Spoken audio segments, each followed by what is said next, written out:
in our calendar of Yom Kippur. And the Parsha starts out with recognizing the two sons of Aaron, Nadav and Avihu.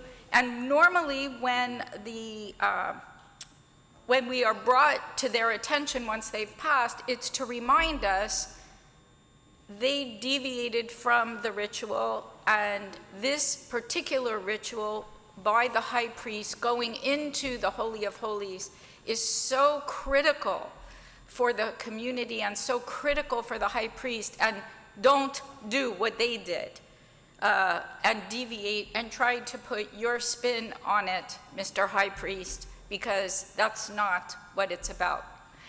What is it about? It's about finding holiness in our lives. And who do we teach first? We teach the teachers first, as I say this all the time. So the Parsha is about existing in humanity.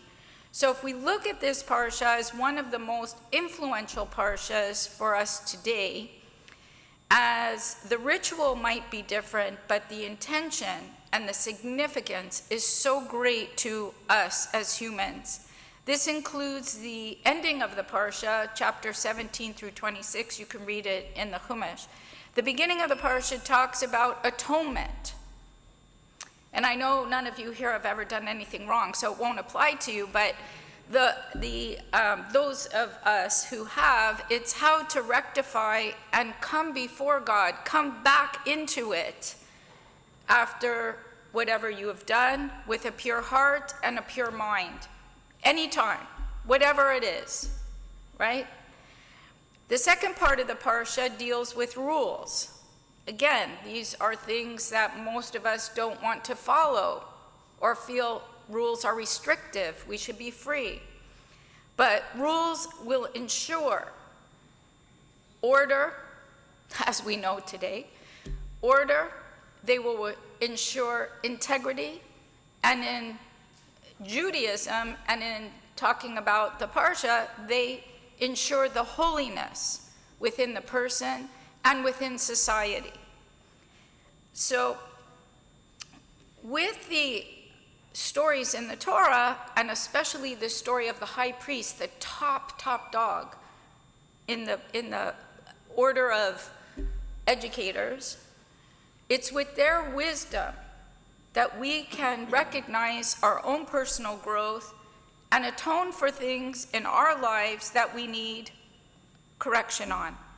And this Parsha is very profound, but it also comes with a very joyful spirit, knowing that the maker of the universe, the man who, or woman, or thing that planned this whole exercise, comes from love, comes from integrity, comes from morality. So our God, the Jewish God, the one that we pray to, the one that we fight for, is a God of love, true justice and love. And this is the theme. I am holy, therefore you are holy.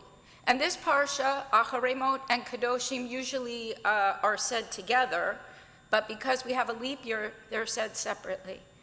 The most important thing, that's the sum of the equation.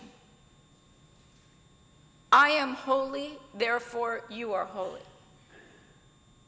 So when you see somebody on the street and he cuts you off in the car, if the King of Kings did that, you would say, oh, go ahead, it's no problem, instead of getting mad and giving him the bird, right? I am holy, therefore you are holy. That's the sum. What comes in the parentheses is your own personal story. However it manages, remember, integrity and love and compassion and strength and wisdom. That's the ending. This is the affirmation of holiness that was given to us by our God in our world, right? So our souls and our physical beings work in harmony, and we go out as the light and the educators to the nation. Shabbat shalom. Shabbat shalom.